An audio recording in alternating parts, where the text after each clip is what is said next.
The room wasn't just dark. It felt hungry, heavy, like the shadows were leaning in, listening. A circle of people held their breath as the medium whispered for everyone to open themselves to the other side. The tarot cards on the table trembled. The candle flame stretched thin, and then the knock. A single, hollow crack that crawled up the walls like something was trying to claw its way in. Someone swore the cards shifted on their own. Someone felt a cold hand brush their shoulder. Someone whispered that they saw a figure standing behind the medium, tall, pale, and wrong, like a person stitched together from memory instead of flesh. But whatever moved in that room wasn't a spirit. It wasn't a ghost. It was a human being who knew exactly how to twist fear, ritual, and expectation into belief. Tonight, we're diving into the darkest corners of spiritualism. Not just seances, but tarot readers, mediums, spirit photographers, and every performer who turned grief into a stage and terror into business. We're unraveling the whole web, the tricks, the illusions, the scams that made people question their senses and doubt their own reality. Because in the world of spiritualism, the dead weren't the only ones being summoned. Sometimes it was the darkest parts of the living.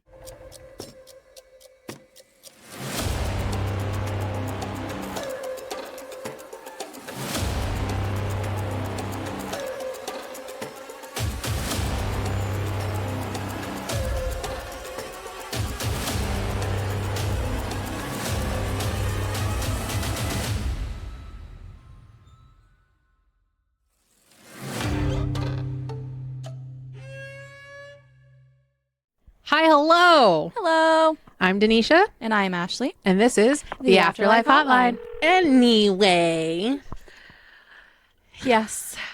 so today we're talking scammers, frauds. Spiritual world. So this first one is going to be Margery Crandon, the medium who almost fooled science.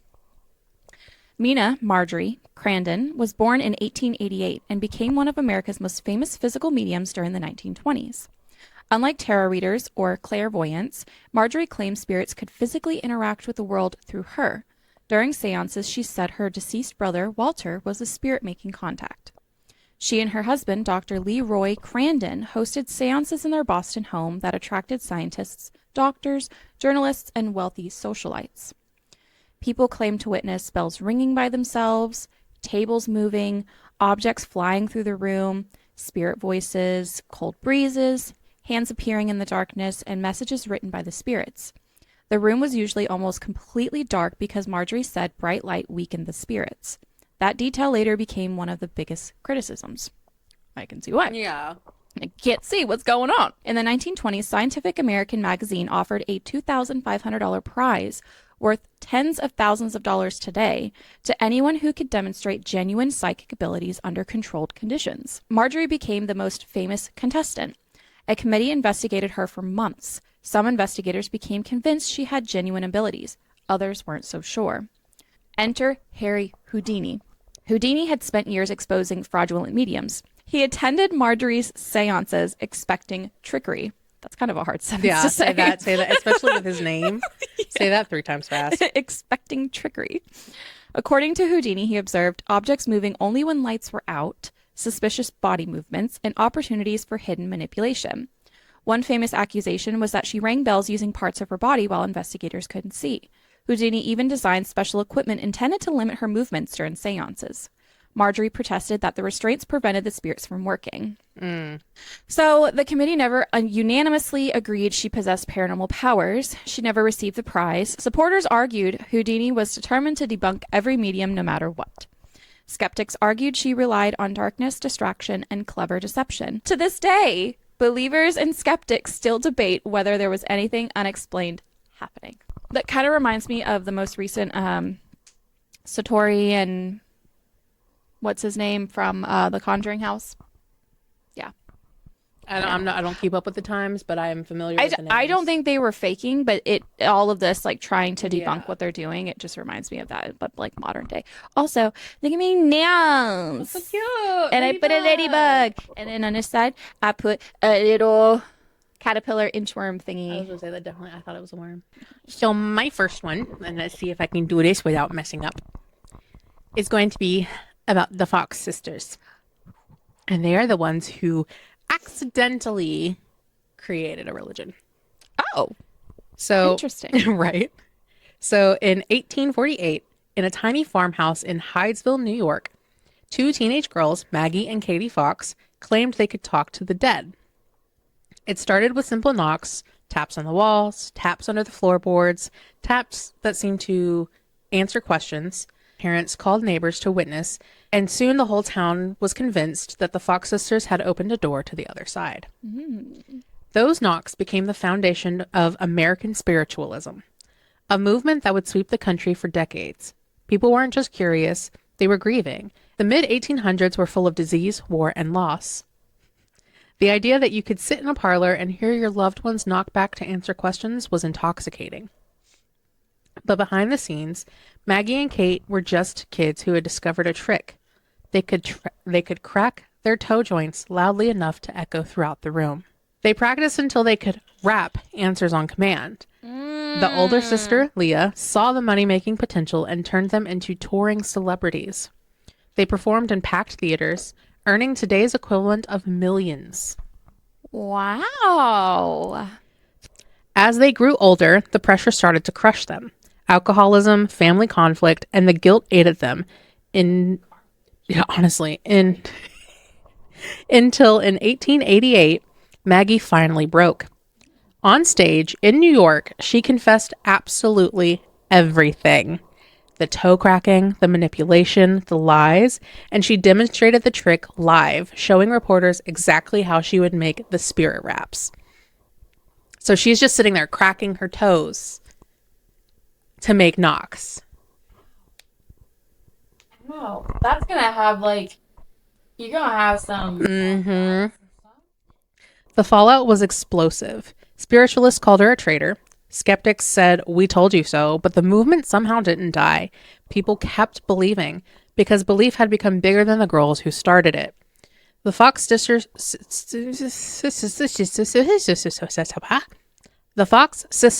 story is a reminder that sometimes global movements begin not with divine intervention, but with two bored teenagers in a creaky house.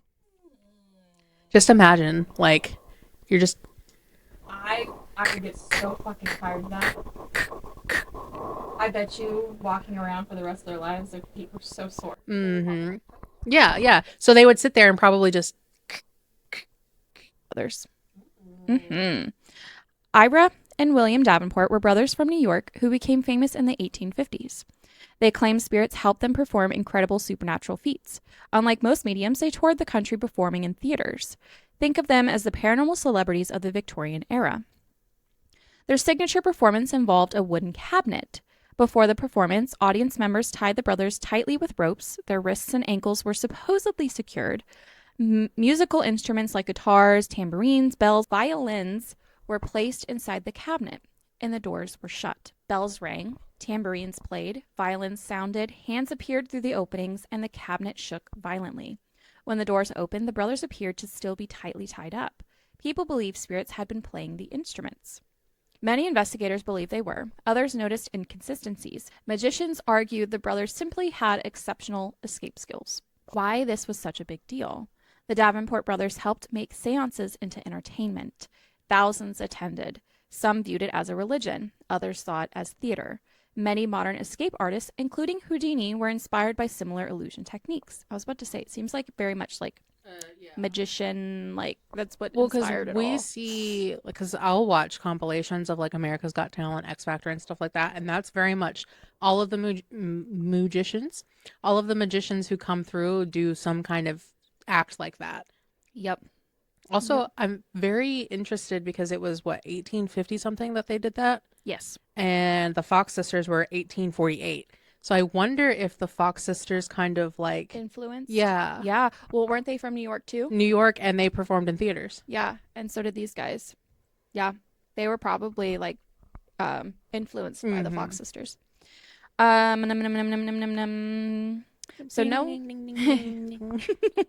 So no one ever conclusively, I don't like that word. Conclusively? Yeah. No one ever caught the brothers cheating during every performance. Believers still argue that not all demonstrations were fake, but most historians think their performances relied on stage illusion rather than spirits. which would make sense because that's how a lot of magic for magicians happens today. Yeah.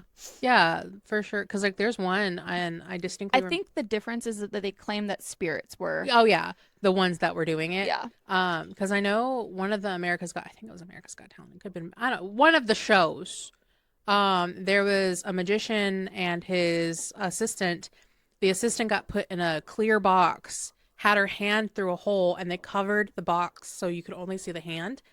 And then he takes the rest of the fabric and like fans it out. So what's actually happening is she's getting out of the box and they're switching places because he then is in the box. Yep. Yep. I always find it very interesting how, like, I know a lot of the times when they cover the box that they're in and then they uncover it and they're gone, they're in like this little platform that's underneath. How the hell they're able to maneuver and like Think skinny. I know, but like It's intense. Like I couldn't imagine. whew. Or like whenever it's the body gets sewn in half, cut in half. Yeah. Knowing that they're scrunched up in there. Nope. All right. So we've had magicians and we've had girls that crack their knuckles to pretend they're knocking from the dead. But I want to talk about William H. Muller because if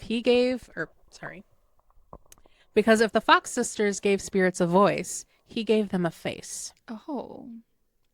Bum, bum, Bum, bum, bum. In 1860s, this is a very prevalent thing, I feel like, in the Victorian time then, because 1848, 1850 something, 1860s. Well, I think that's whenever like tarot and all of that started Like, becoming been more popular. prevalent. Yeah. In the 1860s, photography was still new, mysterious, and a little bit magical. People didn't understand how exposure worked, how plates were developed, or how easy it was to manipulate an image. Mulmer took advantage of that ignorance and the grief saturating the post-Civil War America. He claimed that when he photographed someone, spirits would appear behind them. Mothers saw dead children, widows saw husbands, soldiers saw fallen comrades, and one of his most famous clients was Mary Todd Lincoln, who was drowning in grief after losing her son, Willie, and her husband, President Abraham Lincoln. When she received her portrait, she saw Abraham's ghostly hand resting on her shoulder. For her, that photograph wasn't a trick. It was comfort. But Mulmer's spirits were nothing more than double exposures and stolen images. Investigators discovered that many of his ghosts in photos were actually living people whose portraits he had quietly lifted from other studios. His darkroom became a battleground, skeptics, police, and journalists all trying to catch him in the act. Damn. In 1869, Mulber was put on trial for his fraud. The courtroom was packed. Even P.T. Barnum, who, if you don't know, he's the guy who ran circuses. In fact, he's who technically The Greatest Showman is about, although they put him in a much nicer light. Of course. But even P.T. Barnum testified against him, saying Mulmer's work was clever trickery, nothing more, which is kind of... They probably used him because he would have been an expert at that because a lot of his stuff was trickery. Yeah. The judge ultimately acquitted him due to lack of definite proof, but the scandal destroyed his career. Mulmer's legacy is complicated. His photos were very haunting, beautiful, and deeply manipulative. They show how grief can make the most rational people very vulnerable. And sometimes scammers will weaponize that hope. Yeah. That's fucked up. Yeah. Well, because double exposure is something that's kind of really big now. A lot of times they'll see it'll be like a cityscape skyline and then a couple silhouette or something like that. And so now it's something we see more, but double exposure at the time was very, very new. And a lot of people they thought when you took a photo, it was a one and done. Yeah. So yeah, I can see how it would be easy to manipulate people. We were actually talking about something similar yesterday, Stephen, Dad, and I, and not so much like with the photos and stuff, but like basically manipulating people because of their grief and stuff. We were talking about hot take. Sorry if y'all don't believe the same way. Cemeteries. Yep. And stuff like that. And I had told Dad about that one video where the guy literally walked up with a hammer and started beating the fuck out of the coffin that they had purchased and stuff. And Dad was just kind of like, what? And I was like, yeah, because there's some places that have been caught that after they bury the loved one at night, they go back and they put the body in the grave, then they take the casket out, and then they resell the casket. And that guy was just like, y'all ain't doing this to us. We already spent the money on it. Well, because it's very easy, unfortunately, to manipulate people who are grieving. And they're in a vulnerable state. Exactly. And their guard is going to be down, because we see that with a lot of things. I mean, we've seen that when it comes to the loss of a loved one. We've seen, You'll literally do anything. and a lot of people in a lot of different departments of a lot of different things will take advantage. Yeah, because Dad was like, my dad was like, have you guys heard of any new cemeteries being built? And I'm like, no, I actually really haven't. No, they bury you under, like they push further and bury under. Yeah. And Stephen was just like, oh, well, they're not going to like announce if they're building new cemeteries and stuff like that. I'm like, well, I said, but if you drive around, you really don't see new cemeteries just popping up. And because Dad and I were talking about how in like Gettysburg and in Maine and stuff like that, all the bodies, they're just buried all on top of each other. Maybe not so much nowadays, but I mean, even in like coliseums, they're all on top of each other. Mausoleums. You got mausoleums, that's what I meant. And but I told Dad, I said, I think a lot of people nowadays are getting cremated, which he looked it up, and actually, yeah, that's the case. Like, a lot of people are getting cremated now, which good for y'all, because I want to be cremated. I don't want to be put in a freaking box on the ground. Burn my ass. If I make me into ash. If I have to be take put me in with the you. ground, then make me a plant or something. Yeah. Like make me a tree. Take me with you.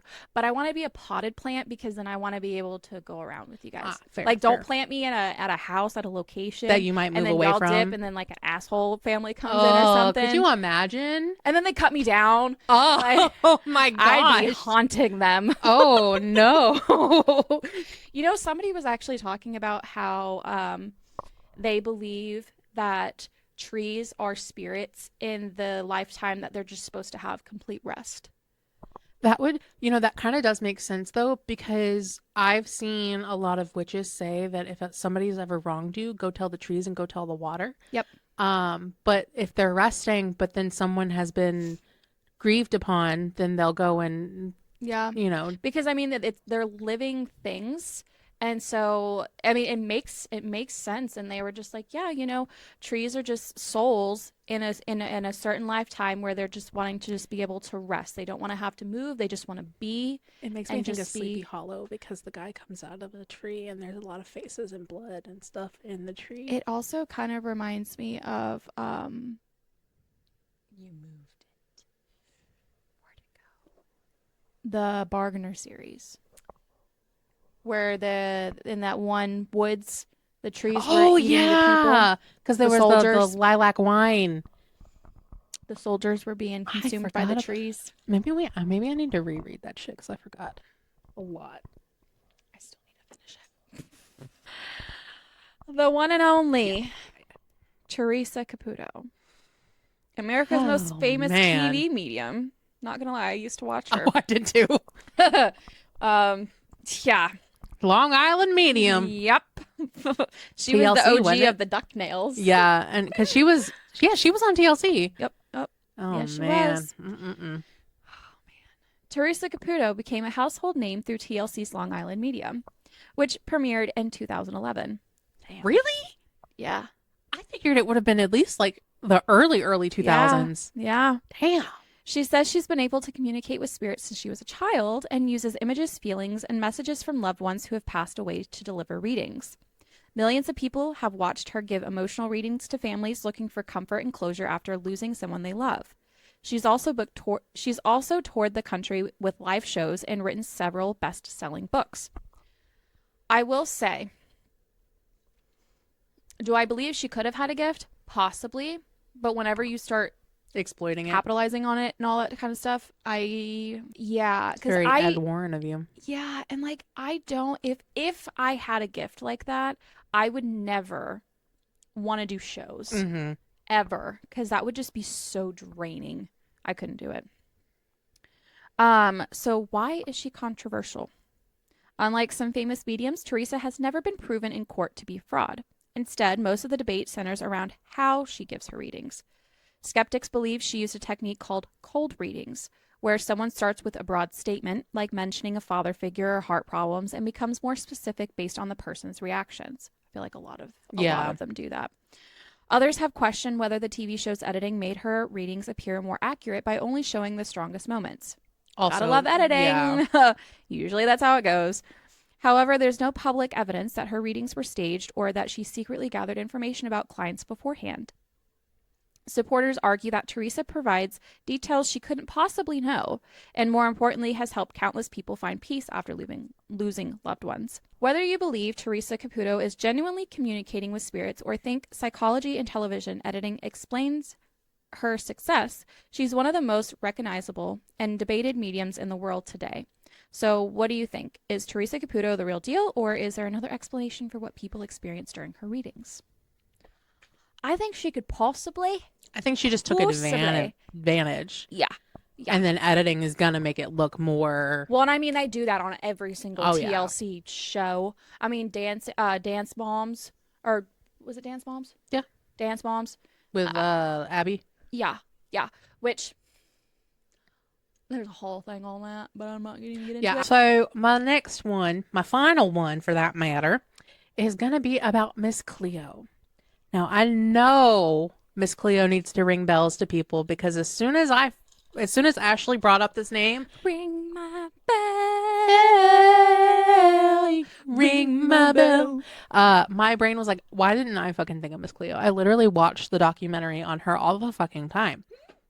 So, if you don't know, Miss Cleo wasn't just a psychic. She became a viral sensation before the internet was big. In the late 1990s and early 2000s, her voice was everywhere. And I do mean everywhere. She appeared on television screens, late night commercials, radio ads, and even billboards. Oh, shit. She appeared draped in bright colors, tarot cards fanned dramatically in her hands, speaking in a thick Jamaican accent that felt mystical, theatrical, and instantly recognizable. Oh. Her catchphrase, "Call me now," Call me now, became so iconic that even people who dialed her number could quote it.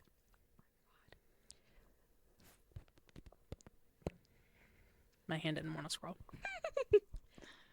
For millions of viewers, she was the face of modern mysticism, a woman who promised clarity, comfort, and answers in a world that felt increasingly chaotic. Because you got to remember, this is the early 90s or the late 90s, early 2000s. Y2K, all that shit. Behind the neon tarot cards and the dramatic readings, Miss Cleo was a part of something far darker. She wasn't the mastermind of a spiritual empire. She was the front woman for Psychic Readers Network, a massive pay-per-call operation that preyed on fear, grief, and desperation. The commercials made it seem simple. Call the number, talk to Miss Cleo, and receive guidance from a gifted shaman. But callers rarely reached her. Oh, shit. She was a shaman. Callers rarely reached her. Instead, they were routed through a labyrinth of operators trained to keep them on the line for as long as possible. Damn. Every minute meant more money. Not for Miss Cleo, but for the network behind her. The deeper investigations looked, the more unsettling the truth became. Miss Cleo's Jamaican accent? Fake. Manufactured. Her mystical backstory? Scripted. Her supposed spiritual lineage? Fabricated by marketers who knew that exorcisms sold better than honesty.